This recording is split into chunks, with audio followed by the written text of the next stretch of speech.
আসসালামু আলাইকুম। আশা করি তোমরা সবাই অনেক ভালো আছো। আজকের ক্লাসে আমরা শ্বসন এবং শ্বাসক্রিয়া এই চ্যাপ্টারে যে পার্থক্যগুলো আছে সেগুলো পড়ব। তো এই চ্যাপ্টারের শুরুতে যে পার্থক্য আছে সেটা দেখতে পাচ্ছি যে আমরা প্রশ্বাস এবং নিঃশ্বাস এই দুটার মধ্যে পার্থক্য। তো চলো আমরা শুরু করি তাহলে। দেখো প্রশ্বাসের শুরুতে কি বলছে যে এই প্রশ্বাস প্রক্রিয়ায় বায়ুমণ্ডলের বায়ু হচ্ছে তোমার ফুসফুসের ভিতরে গৃহীত হয়, অর্থাৎ প্রশ্বাসের মাধ্যমে হচ্ছে বাতাস আমাদের ফুসফুসের ভিতরে ঢোকে। আর নিঃশ্বাসটা তাহলে কি, ফুসফুসের ভিতর যে তোমার কার্বন ডাই অক্সাইডযুক্ত বাতাস রয়েছে সেটা হচ্ছে তোমার পরিবেশে নির্গত হয়। তাহলে এটা গেল হচ্ছে তোমার ফার্স্ট পয়েন্ট। আচ্ছা, এরপরে বলছে যে প্রশ্বাস যেটা এটা এক ধরনের সক্রিয় প্রক্রিয়া, কারণ কি আমরা জানি এখানে ডায়াফ্রাম এবং ইন্টারকোস্টাল পেশি অংশগ্রহণ করে। আর যেটা হচ্ছে তোমার নিঃশ্বাস সেটা কিন্তু এক ধরনের নিষ্ক্রিয় প্রক্রিয়া। এরপরে বলছে যে প্রশ্বাসের এবং নিঃশ্বাসের ক্ষেত্রে কি হয়। দেখো প্রশ্বাসের সময় বলছে যে প্রশ্বাসের সময় বক্ষপিঞ্জরের পশুকাগুলোর ওপরের দিকে এবং বাইরের দিকে হচ্ছে তোমার বিচলন ঘটে, এবং যে নিঃশ্বাস যেটা বলছে সেখানে বলছে যে বক্ষপিঞ্জরের যে পশুকাগুলো আছে সেগুলো নিচের দিকে এবং ভিতরের দিকে বিচলন ঘটে। তো আমাদের সামনে যে জানি 12 জোড়া হচ্ছে পশুকা আছে, তো যখন হচ্ছে প্রশ্বাস হয় তখন ওই পশুকাগুলো ওপরের দিকে এবং হচ্ছে তোমার বাইরের দিকে হয়। ফলে কি হয়, আমাদের যে তোমার এই ডায়ামিটার আছে তোমার বডির ভিতরে, সেই রিবকে যে ডায়ামিটারগুলো হচ্ছে তোমার বেড়ে যায়, এর ফলে বাতাসগুলো ঢুকতে পারে এবং নিঃশ্বাসের ক্ষেত্রে স্বাভাবিকভাবে সেই পশুকাগুলো তার আগের অবস্থায় ফিরে আসে। আচ্ছা, এটা গেল তোমার 3 নম্বর পয়েন্ট। এরপরে আসবো ডায়াফ্রামের ক্ষেত্রে কি হয়। দেখো প্রশ্বাসের সময় ডায়াফ্রাম কি হয়, নিচের দিকে নেমে এসে সমতল হয়ে যায়। ডায়াফ্রামটা একটা তোমার ধরো মধ্যচ্ছতা, এর মাধ্যমে কি হয় অন্ননালী, তারপরে হচ্ছে নিম্ন মহাশিরা এবং অ্যাওর্টা হচ্ছে তোমার এই বক্ষপিঞ্জর থেকে হচ্ছে তোমার উদরে পড়ছে তোমার প্রবেশ করে। তার মানে এই যে তোমার ডায়াফ্রামটা আছে, এই ডায়াফ্রামটা হচ্ছে তোমার ওই প্রশ্বাসের সময় নিচের দিকে নেমে সমতল হয়ে যায়, ফলে হচ্ছে তোমার এই যে তোমার বক্ষ গহ্বর আছে এর হচ্ছে তোমার আয়তনটা বৃদ্ধি পায়। আর নিঃশ্বাসের সময় তাহলে ডায়াফ্রাম কি হবে, উপরের দিকে ধনুকের মতো বেঁকে হচ্ছে তোমার সোজা হয়ে যায়। তার মানে কি যে তোমার ডায়াফ্রামটা হচ্ছে প্রশ্বাসের সময় হচ্ছে এক্সপ্যান্ড করতেছে, আর নিঃশ্বাসের সময় কিন্তু হচ্ছে তোমার ডায়াফ্রামটা তার পূর্বের অবস্থায় চলে আসতেছে। তারপরে আমরা কি বলবো, দেখো যে বলছে প্রশ্বাসের সময় বক্ষ গহ্বর এবং ফুসফুস দুইটির আয়তন বৃদ্ধি পায়। তো আয়তন বৃদ্ধি পাওয়ার ফলে কিন্তু বাতাস ভিতরে ঢুকতে পারে।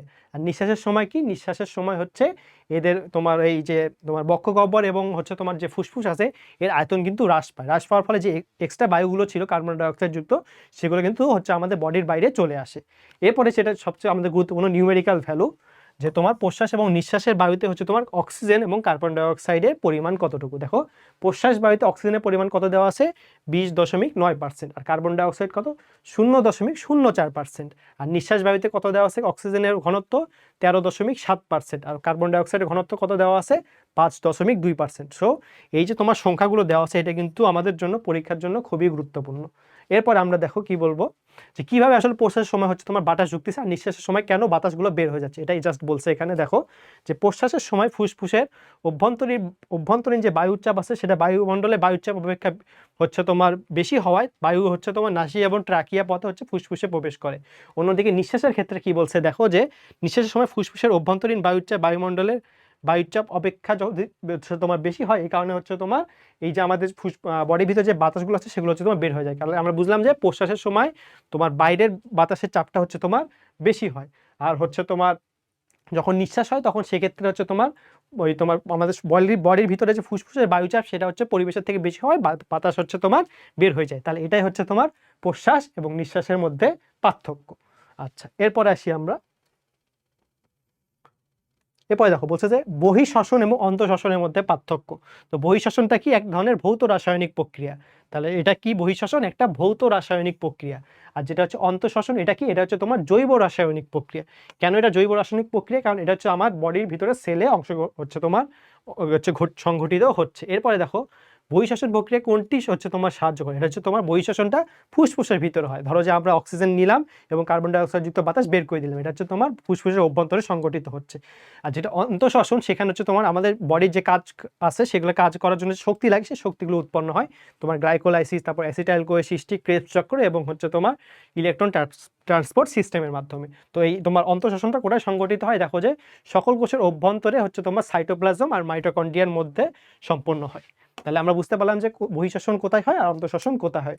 এরপরে দেখো যে বহিঃশ্বসনে কি হয়। বহিঃশ্বসনে বলছে যে পরিবেশ থেকে অক্সিজেন ফুসফুসে প্রবেশ করে আর কার্বন ডাইঅক্সাইড তোমার ফুসফুস থেকে বাতাসে নির্গত হয়। আর যেটা হচ্ছে তোমার অন্তঃশ্বসনটা কি, দেখো কোষ মধ্যস্থ যে খাদ্য আছে সেগুলো হচ্ছে অক্সিজেন দ্বারা জারিত হয়ে শক্তি, পানি এবং কার্বন ডাই অক্সাইড উৎপন্ন করে। তাহলে কি কি উৎপন্ন করে? প্রথমে হচ্ছে শক্তি উৎপন্ন করে। শক্তি কিভাবে উৎপন্ন হয়? 36 অণু এটিপি তৈরি হয়। তারপরে কি উৎপন্ন করে? পানি উৎপন্ন করে। আর কি উৎপন্ন করে? কার্বন ডাই অক্সাইড উৎপন্ন করে। তার মানে তিনটা যেহেতু বলা আছে, এটা কিন্তু অবশ্যই আমাদের মাথায় রাখতে হবে। তো এখন আমরা এর উপপর্যায়গুলো করবো। বহিঃশ্বসনের ক্ষেত্রে উপপর্যায়গুলো আমরা আগের পাঠ্যকে দেখে আসছি যে তোমার প্রশ্বাস এবং নিঃশ্বাস, যেটাকে এখানে বলছে শ্বাস গ্রহণ এবং শ্বাস ত্যাগ। আর যেটা হচ্ছে তোমার অন্তঃশ্বসন, তার ধাপগুলো কি? গ্লাইকোলাইসিস, অ্যাসিটাইল কোয়ে সৃষ্টি, ক্রেবস চক্র, আর হচ্ছে তোমার ইলেকট্রন ট্রান্সপোর্ট সিস্টেম। তো বহিঃশ্বসন প্রক্রিয়ায় কিন্তু কোনো ধরনের শক্তি উৎপন্ন হয়। আর যেটা অন্তঃশ্বসন, সেখানে আমরা কি জানি? এটিপি হচ্ছে শক্তি হিসেবে এটিপি উৎপন্ন হয়। কত অণু এটিপি উৎপন্ন হয়? 36 অণু এটিপি উৎপন্ন হয়।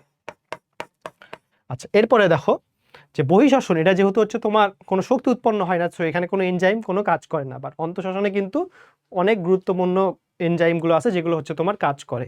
তো তোমার অন্তঃশ্বসনে তাহলে কি এনজাইম গুরুত্বপূর্ণ ভূমিকা পালন করতেছে। তাহলে এটাই গেল হচ্ছে তোমার বহিঃশ্বসন আর অন্তঃশ্বসনের মধ্যে পার্থক্য। এরপরে পার্থক্যে আমরা আসি। আচ্ছা, ফুসফুসের এক্স-রে তুলনায় একজন মানুষ হচ্ছে তোমার অধূমপায়ী এবং হচ্ছে একজন ধূমপায়ী মানুষ, তাদের মধ্যে কি ধরনের পার্থক্য দেখা যায়? তো দেখো, এটা কিন্তু পরীক্ষার জন্য খুবই গুরুত্বপূর্ণ। তো দেখো, যে বলছে যে অধূমপায়ী যিনি, তার হচ্ছে তোমার ফুসফুস আকৃতিগতভাবে স্বাভাবিক থাকবে, অর্থাৎ তার স্বাভাবিক যে আকৃতি থাকবে এক্স-রেতে আমরা সেই আকৃতিটাই পাবো।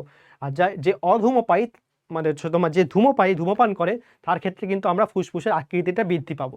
তারপরে আসো, এই জায়গাটা খুব গুরুত্বপূর্ণ যে যে যিনি হচ্ছে তোমার ধূমপান করেন না, তার ক্ষেত্রে কিন্তু এক্স-রে ফিল্মটা সম্পূর্ণ কালো থাকবে। আর যে ধূমপান করে, তার ক্ষেত্রে কি থাকবে? তার এক্স-রে ফিল্মটা সম্পূর্ণ কালো থাকবে না, বরং দেখো আমরা এখানে কিন্তু অনেক সাদা সাদা জায়গা পাচ্ছি। কিন্তু যদি আমরা অধূমপায়ীটা দেখি, এখানে কিন্তু কালো জায়গায় বেশি। বা ধূমপায়ীর ক্ষেত্রে কিন্তু আমরা সাদা জায়গাও পাচ্ছি, সম্পূর্ণ কালো পাচ্ছি না। সো এই জায়গাটাতে কিন্তু তোমরা অনেকে গুলাই ফেলো, সো এই জায়গাটা কিন্তু অবশ্যই স্টার দিয়ে রাখবা। এরপরে দেখো, যিনি হচ্ছেন ধূমপান করে না, তার ক্ষেত্রে যে অ্যালভিওলাস আছে, ফুসফুসের হচ্ছে তোমার গাঠনিক একক, সেই অ্যালভিওলাসের সংখ্যা স্বাভাবিক থাকবে এবং এখানে সুষম স্বচ্ছতা দেখা যাবে। আর যারা হচ্ছে যে ধূমপান করে যারা, তো তাদের ক্ষেত্রে কিন্তু অ্যালভিওলাসের হচ্ছে তোমার সংখ্যাগুলো স্বাভাবিকের থেকে অবশ্যই কম থাকবে।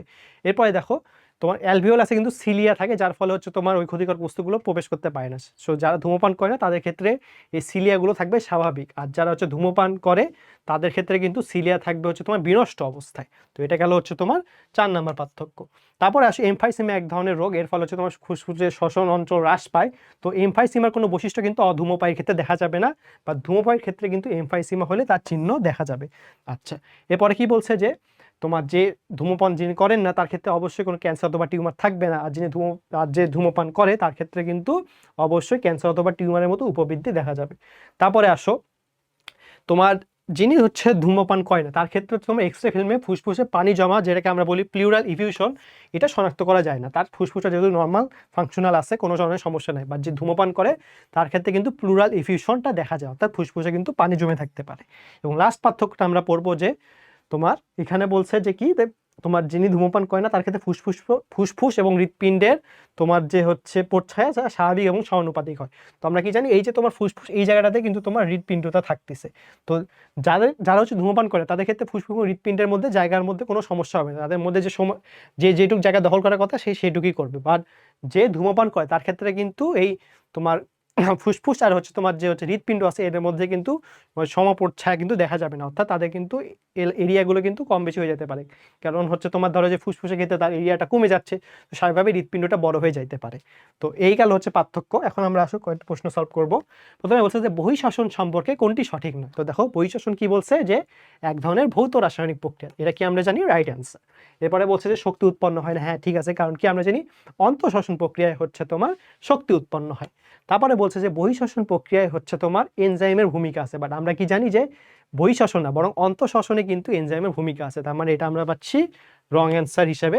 এবং ফুসফুসের আয়তন হচ্ছে ফুসফুসের অভ্যন্তরে সংগঠিত হয়, এটাও রাইট অ্যান্সার। তার মানে হচ্ছে বহিঃশ্বসন সম্পর্কে কোনটি সঠিক নয় হবে? সেটা হচ্ছে তোমার এনজাইমের ভূমিকা আছে। এই সি নাম্বারটা হচ্ছে রাইট অ্যান্সার, কারণ কি আমরা জানি যে বহিঃশ্বসন প্রক্রিয়ায় এনজাইমের কোনো ভূমিকা নেই।